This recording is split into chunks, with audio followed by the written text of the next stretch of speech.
Aircel mobile number எல்லாமே மாற்ற முடியாமல் ரொம்ப கஷ்டப்படுறாங்க. ஏன்னா மொபைலுக்கு எதுவும் டவர் இல்லை. டவர் இருந்தால் மட்டும்தான் நீங்கள் மொபைல் நம்பர் மாற்ற முடியும். இந்த மாதிரி பிரச்சனைலாம் இருக்கிறப்ப ஏர்செல்லேருந்து ஒரு தகவல் வந்து கொடுத்துருக்காங்க. வாங்க அது என்ன தகவல்னு தெரிஞ்சுக்கலாம். அதுக்கு முன்னாடி இந்த சேனலை நீங்களும் சப்ஸ்கிரைப் பண்ணலன்னா மறக்காமல் சப்ஸ்கிரைப் பண்ணிக்கங்க.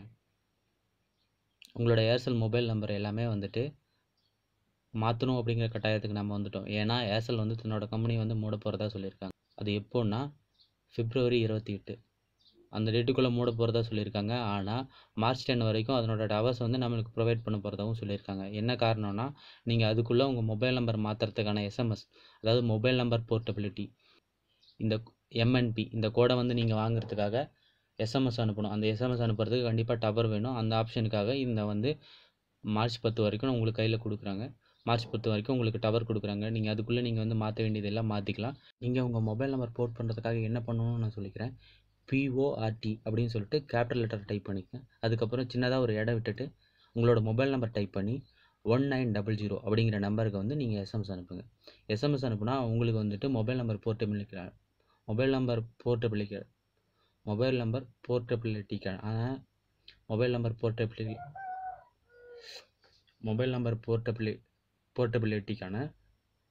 போர்ட்டபிலிட்டிக்கான ஒரு கோடு வந்து உங்களுக்கு கிடைக்கும். அதை நீங்கள் வந்து உங்களோட பிடிச்ச, அதாவது ஏர்டெல்லோ, BSNLோ, அதுக்கப்புறம் வோடஃபோனோ அப்படிங்கிற நெட்ஒர்க்கில் ஏதோ ஒரு நெட்ஒர்க்கில் நீங்கள் கொண்டு போயிட்டு அந்த கோடை கொடுத்தீங்கன்னா அதுக்கப்புறம் உங்களோட ப்ரூஃபும் அந்த கோடையும், அதுக்கப்புறம் ஃபோட்டோ வேணும்னா கேட்பாங்க, சில இதில் கேட்குறது கிடையாது, ஃபோட்டோவும் இதெல்லாம் கொண்டு போய் நீங்கள் கொடுத்தீங்கன்னா அதுக்கப்புறம் புது சிம் நீங்கள் வாங்கிக்கலாம்.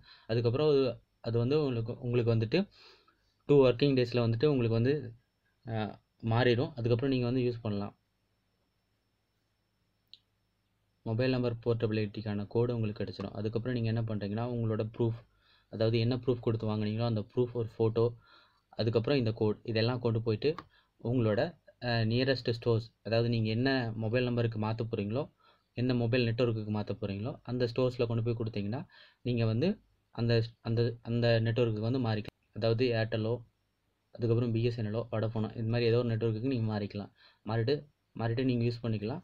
நீங்கள் கண்டிப்பாக மொபைல் நம்பர் சேஞ்ச் பண்ணி தான் ஆகணும். ஏன்னா வந்து ஏர்செல் வந்து பெரும் இழப்பை சந்திச்சதுனால, ஏன்னா கடந்த 18 மாதங்களாக வந்து ஜியோ வந்துருச்சு. ஜியோ வந்ததுக்கப்புறம் மேக்ஸிமம் வந்து அதிகமாக கால் பேசக்கூடிய எல்லாருமே வந்து ஜியோ யூஸ் பண்ணுறாங்க. அதுக்கப்புறம் அடுத்த நெட்ஒர்க்கை பார்த்தீங்கன்னா ஓரளவுக்கு எல்லா இடத்துலையும் டவர் கிடைக்கணும் அப்படின்னு யூஸ் பண்ணுறவங்க எல்லாமே BSNL, ஏர்டெல் அப்படிங்கிற நெட்ஒர்க்லாம் யூஸ் பண்ணுறாங்க. அவங்களாம் ஓரளவுக்கு மார்க்கெட் ஓரளவுக்கு கொஞ்சம் ஸ்டேபிளாக வச்சுருக்காங்க. ஜியோவோட கொஞ்சம் கம்மி தான், ஆனால் ஓரளவுக்கு அவங்க ரன் பண்ண அளவுக்கு கூட வச்சுருக்காங்க. ஆனால் ஏர்செல் வந்து சரியாக தன்னோட கஸ்டமர்களுக்கு 2G மட்டும்தான் கொடுக்க முடியுது. 3G கூட இன்னும் மாற்ற முடியல. 3Gயே சரியாக அப்டேட் பண்ணாமல் தான் இருக்காங்க. அந்த நிலைமையில தான் இருக்குது. அதனால் என்ன பண்ணாங்கன்னா, அதனால் அவங்களால மார்க்கெட்டில் ரொம்ப ஸ்டேபிளாக கொண்டு வரவும் முடியல. தன்னோட அடுத்த டெக்னாலஜியான 4Gக்கும் போக முடியல. மீதி எல்லா நெட்வொர்க்கும் 4Gக்கு போயிட்டாங்க. ஏர்செல் பெரிய இழப்பை சந்தித்த காரணத்துக்காகவும் அவங்களால 18 மாதமாக தாக்கு பிடிக்க முடிஞ்சிச்சு. அதுவே பெரிய விஷயந்தான். 18 மாதமாக தன்னோட கஸ்டமர்களுக்கு பெருசாக 4Gயை கொடுத்துடலாம் அப்படிங்கிற ஒரு நம்பிக்கையிலையும், தன்னோட கஸ்டமர் எல்லாம் இன்னும் ரீசார்ஜ் பண்ணுவாங்க அப்படிங்கிற ஒரு நம்பிக்கையிலும் பயங்கரமாக காத்திருந்தாங்க. ஆனால் அதெல்லாம் நடக்க போகிறதில்ல. ஏன்னா அவங்க கொடுக்குற ரேட்டெல்லாம் அவ்வளோ அதிகமாக இருக்கிறதுனால எந்த கஸ்டமரும் ரீசார்ஜ் பண்ணல. ஏன்னா நானே ஒரு சாதாரணமாக ஒரு மாதத்துக்கு 600-700 ரீசார்ஜ் பண்ணிகிட்டு இருந்தேன். எப்படின்னா, நான் எப்படியா இருந்தாலும் 1GB 2GB யூஸ் பண்ணுவேன் மந்த்லி. அதுக்காக நான் வந்துட்டு ஒரு 300 350 பே பண்ண மாதிரி இருக்கும். அதுக்கப்புறம் கால்ஸுக்கு தனியாக, அதாவது கால்ஸுக்கு 10 பைசாவுக்கு தனியாக ரேட் கட்டர் போடணும். அது ஒரு 200 வரும். அதுக்கப்புறம் நான் வந்து கால் பேசுகிறேன்னா அதுக்கு தனியாக வந்து அமௌண்ட் போடணும். இந்த மாதிரி ஏகப்பட்ட அமௌண்ட் வந்து என்கிட்டருந்து வாங்கிட்டு இருந்தாங்க. நான் ஒரு கஸ்டமராக சொல்கிறேன், நான் மந்த்லி ஒரு 1000 பக்கம் நான் பே பண்ணியிருக்கேன். இது மாதிரி ஒவ்வொரு கஸ்டமரும் அவ்வளோ பே பண்ணியிருக்கிறப்ப அவன் எவ்வளோ சம்பாதிச்சிருப்பான். ஆனால் இப்போ அவனால் சம்பாதிக்க முடியல. அப்படி சம்பாதிக்க முடியாதப்ப அவன் என்ன பண்ணுவான், தன்னோட லாபம் வராத ஒரு தொழிலை வந்து அவன் மூட போகிறதா இருக்கான். அவ்வளோதான், வேறு ஒன்றுமே கிடையாது.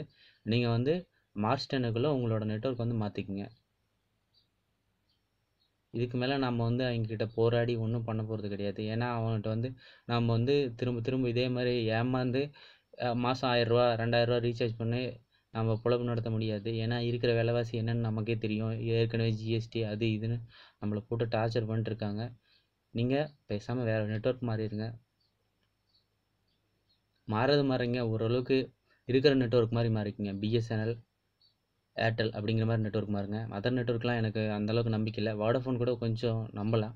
ஆனால் அதுக்கப்புறம் இந்த ஐடியா டோக்கோமோ இதெல்லாம் நம்பி போகாதீங்க. ஏன்னா ஐடியா டோக்கோமோ ஆல்ரெடி வந்து ஏர்செலோட டவர்ஸ் தான் யூஸ் பண்ணிகிட்டு இருக்காங்க. அது உங்களுக்கு தெரியும்னு நினைக்கிறேன். தெரியாமல் இருந்தால் தெரிஞ்சுக்கங்க. ஓகே, இந்த கஷ்டமெல்லாம் சீக்கிரம் சரியாகி எல்லோரும் அடுத்த நெட்வொர்க் மாதிரி சந்தோஷமாக இருக்கணும்னு நினைக்கிறேன். சீக்கிரம் நடக்கும்னு நினைக்கிறேன். இந்த வீடியோவை பற்றி உங்களோட கருத்துக்களை கீழே கமெண்ட் பண்ணுங்கள், லைக் பண்ணுங்கள், ஷேர் பண்ணுங்கள். அதுக்கு முன்னாடி இந்த சேனலை சப்ஸ்கிரைப்